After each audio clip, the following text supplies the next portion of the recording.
Muito bem. Então José está no Egito. O tempo vai passando.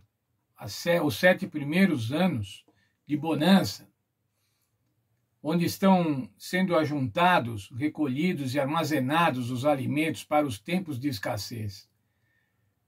José continua no Egito. José é administrador. José é o governador do Egito. Nós podemos imaginar, irmãos, que nesse período, José se adaptou plenamente à cultura egípcia, à língua egípcia. Ele usava trajes egípcios, o seu corte de cabelo era de egípcios, as joias que ele usava também eram egípcias. Ele tinha uma esposa egípcia. Ele vivia na corte, era governador. Ele tinha empregados. Mas ainda, irmãos, ele constituiu uma família. Se você olhar lá em Gênesis 41, 51 e 52, que ele teve 2 filhos. Ele era um egípcio, irmãos, era praticamente um egípcio, era uma nova vida. Tanto era uma nova vida que, ao ter os filhos, ele diz, e a Bíblia narra desse jeito, Deus me fez esquecer da minha família. Deus me fez esquecer das minhas lidas, do seu passado. Ele estava numa nova vida. O que ele fazia? Administrava a política dos alimentos. Ele administrava os armazenamentos. Ele administrava agora, quando estavam se iniciando os anos de escassez, ele administrava as vendas. Ele vendia aos egípcios. Por que ele vendia, irmãos? Ele vendia porque era um período de escassez. E se ele desse o alimento ia ser desperdiçado. Portanto, devia ser vendido. Essa, como eu disse já na lição de ontem, era uma política de Estado. Haviam sido confiscados 10%, 20% das colheitas, estavam armazenadas e agora eram distribuídos através da venda aos egípcios. Mas a fome não se instalou só no Egito, a fome se instalou na região da Palestina e em Canaã também chegou a fome. No capítulo 41, no verso 57, vemos o que acontecia agora, porque o Egito tinha alimentos. E todas as terras vinham ao Egito para comprar de José, porque a fome prevaleceu em todo o mundo. Na verdade, irmãos, a fome prevaleceu em toda aquela região do Egito, do rio Nilo, mais a Palestina. Ali havia uma grande seca. E agora não havia produção agrícola e, portanto, a fome estava prevalecendo nesses lugares. Todas as nações vinham ao Egito. Nesse momento, irmãos, lá em Canaã também havia fome. E Jacó manda os filhos buscar alimento no Egito. Tem um verso interessante, irmãos, Gênesis 42, versos 1 e 2. Vamos lá ver. Lá diz assim: quando Jacó soube que havia mantimento no Egito, disse aos seus filhos: por que estáis olhando uns para os outros? Disse mais: tenho ouvido que há cereais no Egito. Descei até lá e comprai-nos deles, para que vivamos e não morramos.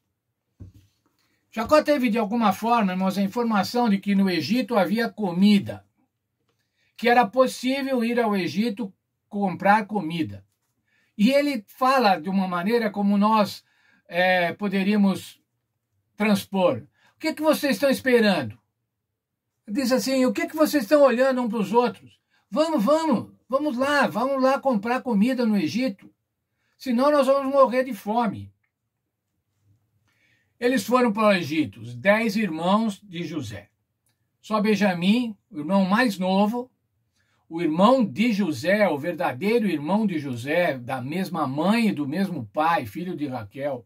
Esse não foi, esse ficou com o pai.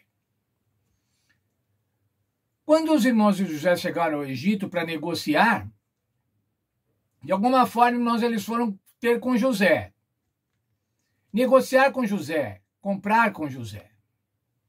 Eles estavam negociando com um egípcio. Lembra-se que eu falei agora há pouco? José era uma nova pessoa.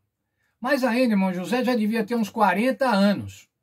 porque 30 anos quando ele foi empossado governador, depois mais 7 anos de bonança e mais alguns anos, quem sabe, agora até a escassez se implantar de uma maneira geral naquela região, naquela geografia. E agora ele era um homem de uns 40 anos, vestido como egípcio, falando como egípcio, conversando com os seus irmãos através de intérprete. Os irmãos nunca iam imaginar que José era aquele governador do Egito. E eles estavam conversando, negociando com o governador do Egito. José era uma pessoa totalmente diferente, mas seus irmãos não, seus irmãos continuavam igualzinhos. Hebreus, vestidos como hebreus, falando como hebreus. E José os reconheceu. José queria testar agora os seus irmãos. Saber se eles estavam arrependidos, saber o que acontecia, saber sobre seu pai, saber sobre seu irmão. E agora ele trata com dureza os irmãos. Vocês vieram aqui espionar o Egito. Não, nós não viemos espionar, nós somos lá de Canaã, somos todos irmãos, viemos buscar alimento. Tem mais um irmão nosso que ficou lá com o nosso pai. Tem um irmão, José sabia que tinha um irmão. Ele não tinha certeza até os seus irmãos falarem. Porque os seus irmãos, quem sabe, poderiam até também ter vendido a Benjamim, porque Benjamim também era um filho querido. Certamente Benjamim substituiu a José na preferência do pai. Lembre-se, ele era filho da esposa querida, era filho de Raquel. E agora então, irmãos, José fala assim, tragam Benjamim. Vocês precisam trazer Benjamim aqui para que eu conheça. Vocês falaram que tem mais um irmão, então vocês tragam ele aqui. Porque se vocês não trouxerem, eu não vou vender nada para vocês. Mais ainda, um irmão de vocês vai ficar aqui de refém, até que venha o outro. E José, nesse momento, irmãos, deve ter se lembrado dos sonhos que ele havia tido quando adolescente. Das estrelas que se prostravam, dos molhos de trigo que se prostravam diante dele. Essa era a interpretação. Veja, irmãos, um relacionamento cristão. A nossa lição fala sobre o relacionamento cristão. Como deve ser um relacionamento cristão? O relacionamento cristão deve ser com humildade, deve ser de dar preferência ao outro, deve ser de respeito, deve ser de respeito à hierarquia. Mas apesar disso, irmãos, apesar de todas essas características de humildade e de preferência, de respeito nos relacionamentos, nós nunca podemos, irmãos, consentir com abusos. José estava querendo saber se os seus irmãos continuavam abusando da força do grupo de 10 irmãos contra um, como aconteceu com ele, e como poderia estar acontecendo ou ter acontecido com Benjamim. Nós não podemos, em hipótese alguma, irmãos, consentir com abusos. Seja abuso de gênero, seja abuso sexual, abuso emocional, abuso físico. Mas temos que ser humildes, mas não podemos ser abusados. E se nós estivermos numa situação de abuso, a nossa lição fala claramente, você tem que procurar ajuda. Você tem que procurar a ajuda de pessoas que possam te auxiliar, que possam te livrar do abuso. Você tem que buscar ajuda no Estado, se for necessário, na polícia, para fugir e para ser livre dos abusos. O Senhor Jesus, falando aos discípulos, lá em Mateus, no capítulo 25, fala de certos abusos que impediriam as pessoas de entrarem no reino dos céus. Quais eram esses abusos, irmãos? Veja, o Senhor Jesus diz assim em Mateus 25, 41, apartai-vos de mim, malditos, para o fogo eterno, preparado para o diabo e seus anjos. Veja, irmãos, que declaração terrível. Apartai-vos de mim, mas apartai-vos por quê? Porque eles não cuidavam dos que tinham fome, eles não cuidavam dos que tinham sede. Eles não atendiam aos doentes. Eles não tinham hospitalidade, não exerciam a hospitalidade. Eles não ajudavam a vestir aqueles que precisavam de roupas. Veja, irmãos, se isso não acontece ainda hoje.